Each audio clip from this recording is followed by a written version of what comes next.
Welcome to the Fairest Love Podcast. Here we explore spiritual insights and practical strategies to help you cultivate a family life rooted in beautiful, self-giving love. Join us as we invite experts to share uplifting perspectives and actionable advice for navigating the joys and challenges of modern family dynamics. Welcome back to the Fairest Love Podcast. I'm your host, Mary Grace, and today we're welcoming back our CEO, JL Marti, to discuss the title of Mary, Mother of Fairest Love. So JL, thank you so much for joining us again on the show. Thank you so much, Mary Grace, for having me. I'm very glad to be back. Yes, and for this special broadcast, we are going to be sharing this right before the feast day of Mary, Mother of Fairest Love. So we're just going to talk about Mary today. Can you just give us a little overview about this title of Mary and where it originated from? Of course. So Mary, Mother of Fairest Love is a translation from the Latin Mater Pulchre Dilectionis, and it appears several times in Scripture. For example, in the book of Sirach, where God's wisdom proclaims, I am the mother of fair love. It also has been invoked by different popes and saints, including Saint John Paul II and Saint Josemaria Escrivá, the founder of Opus Dei. I think it is an important, very relevant advocation of Mary because of the present challenges for the family in the world. And we know from Saint Lucy that, or Sister Lucia, that the final challenge of the devil for the world will be attacking the family and the young people. And that's what we're seeing. And even though I'm an engineer, I'm not a theologian, I'm not a priest, but I have great devotion to Mary that I learned from my grandmother, from my mother, from my dad, and then from people in Opus Dei who have helped me to relate to her. And everybody can achieve this relationship with Mary as our mother, that we are close to Jesus, but we are also close to the person that he admired the most on this earth, which was his mother. And her title is Fairest Love. How do we look at that title in relation to culture today? What do we think of? Are we supposed to think of when you hear that title, Fairest Love? Because you hear, fair love is equal love, but actually that's not at all what that's about. Yeah. So I think when you speak about first love, of course, what is the meaning of love, right? And is it love, a preference, a wish? Is it something that I develop an attachment to a person or a thing because they're doing something for me, because I get something out of it? Or is it because an attachment develops because I see something good and true and beautiful in you, and therefore I commit myself to you and even sacrifice myself, my preferences at times, to bring about your good? And I think we're talking about that kind of higher form of love that is the one that brings true happiness in the end.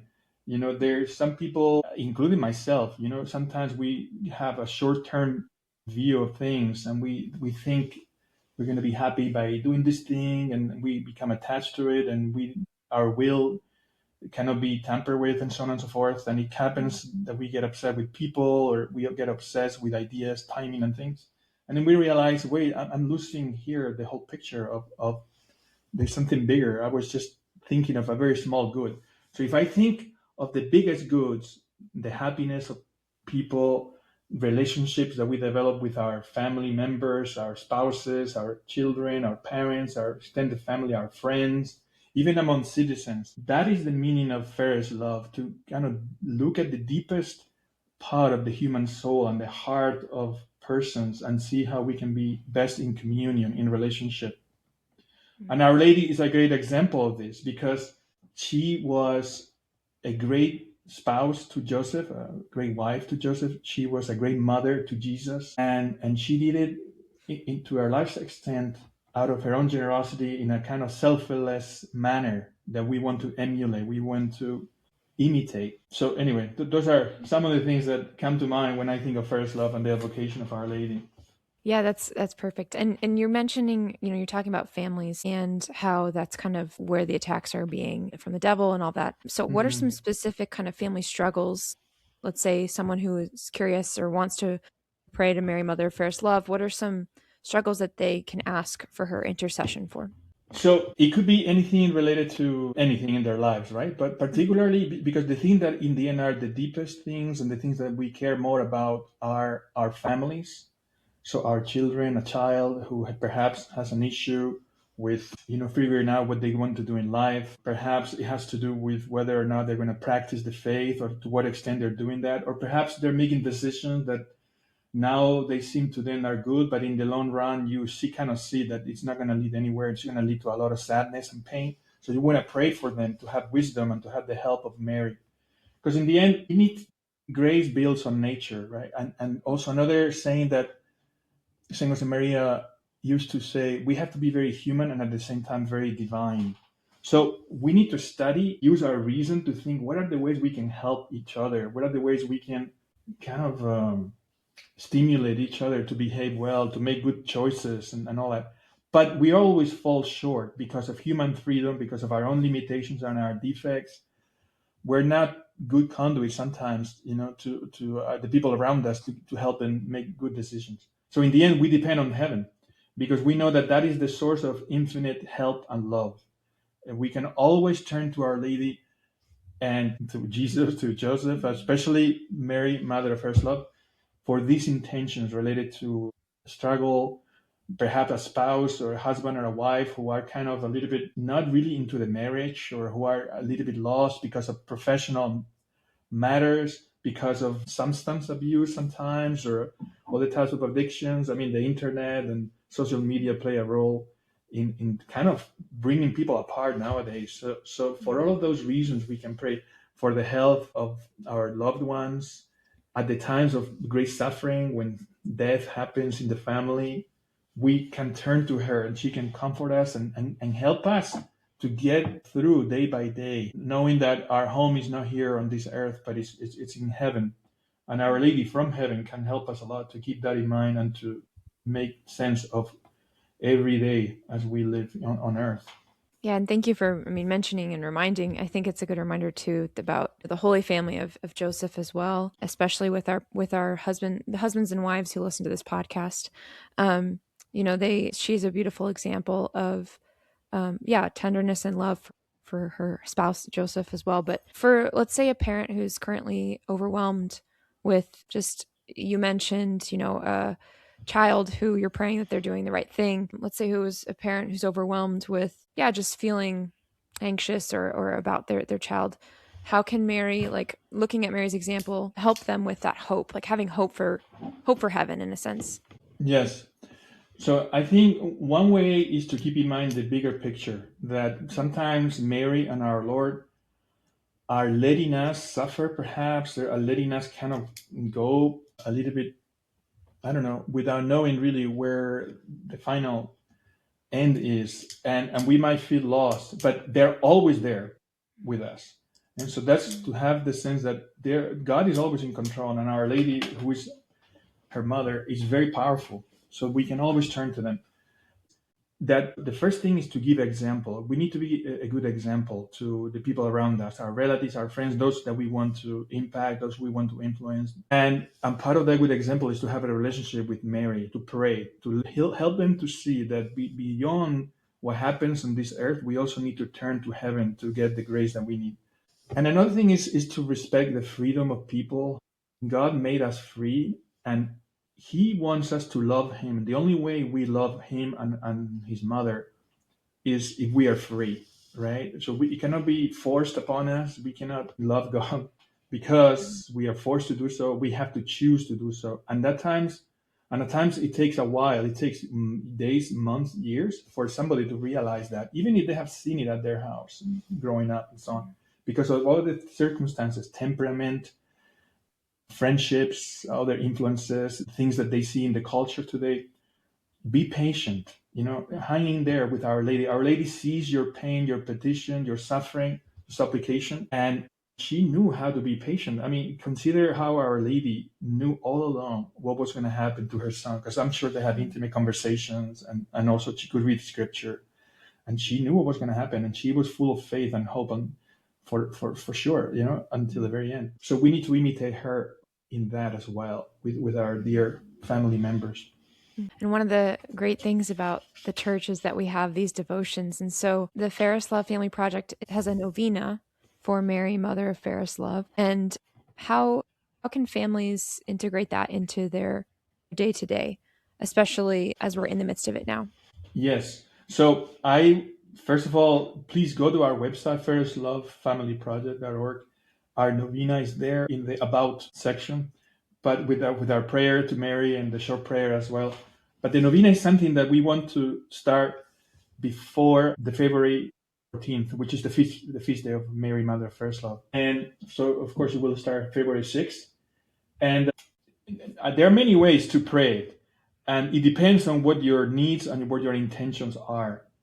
So the best way is to pray with your family, to pray with your spouse, with your husband or your wife, your grandparents, your children.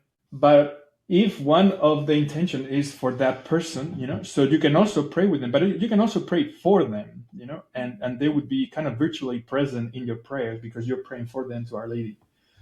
I would recommend to families who pray in the evening, for example, or that they pray when they're traveling together, sort of like they do pray the rosary. It probably is a tradition in many families. They could add this short prayer for these 9 days before the novena at the end of the rosary, at the beginning of the rosary, for example.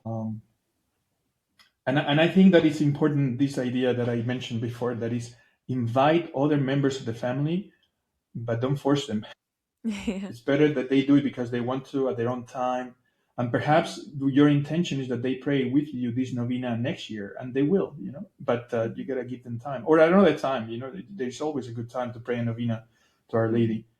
I would also think that you can pray with your friends. You can pray for somebody looking for a spouse, for somebody who has a sick child, to have, online groups of people praying the novena together every day, even who are far away from each other. It can bring about a lot of good and a lot of really tender moments in the family and among friends to pray together to Mary. And actually, if let's say, you're not sure what to pray or who to pray for, we do have the prayer circle on the website as well that people can find That's right. those intentions as well that they can also offer to Mary Mother of Fairest Love. So let's just kind of wrap up the conversation here with, um, you know, Mary Mother Fairest Love is a big project that we're working on towards, bringing devotion to this title of Mary. So, JL, is there anything else that's going on with the project and that we can kind of keep our listeners informed on? Yeah, well, that's, there have been many efforts by many people throughout the last 10 years or so to kind of concretize this devotion to Our Lady Mother of First Love, especially in North America. And as you know, this was a wish that Saint Jose Maria had, or kind of a premonition, almost a prophecy that he saw in the 1950s, how we need to go, especially to Mary, Mother of First Love, to pray for the family, and especially in North America, in the United States, Canada. As you know, in 2016, it was decided that this devotion would start particularly in Los Angeles, in Southern California. Many people made a lot of efforts to raise money to buy the land, to build a beautiful statue, or to create a beautiful statue to Mary, Mother of First Love.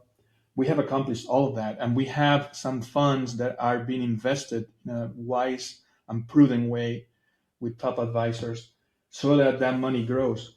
However, the effort to build a shrine has been kind of postponed in conversations with leadership of Opus Dei until we develop the devotion more. We let people know, not just the kind of our close friends, but the entire country, the entire world need to know about this devotion.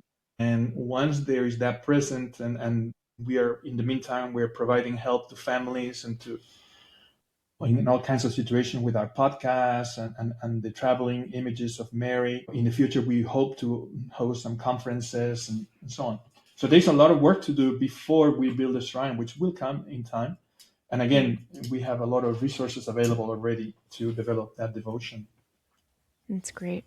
And it's also kind of perfect that, LA is kind of the center because it's also the center of the entertainment industry. And, a lot of trouble and struggles and cultural influence comes from, our entertainment. Yeah. And so it's so important that we're also, great potential for good things. And also there is also, unfortunately, some harm that is done to families.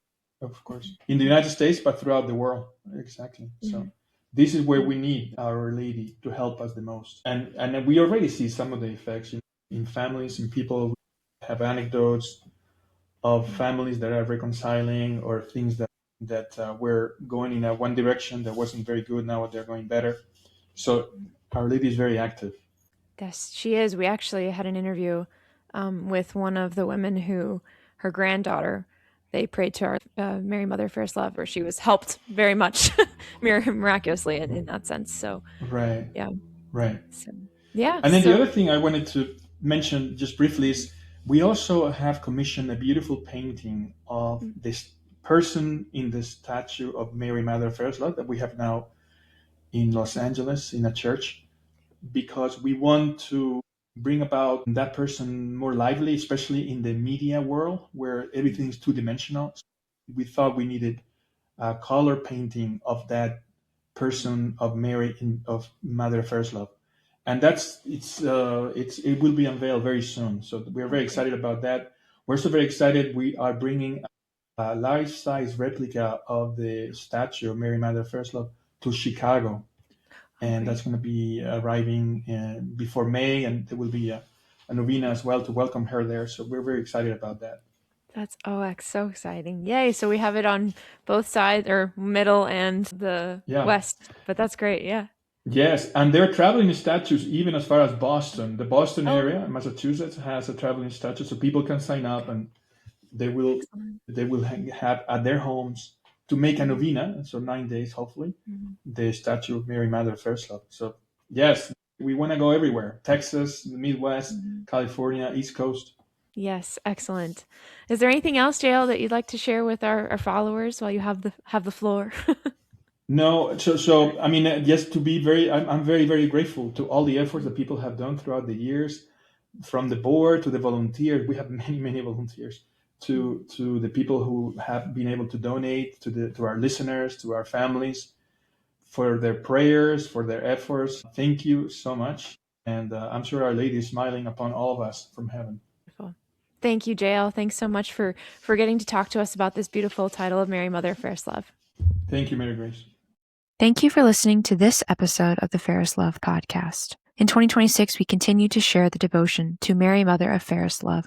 If you like what you heard on today's show, please visit our website at fairestlovefamilyproject.org, where you can find additional podcasts and other resources for families. Be sure to also check us out on social media at Fairest Love Project.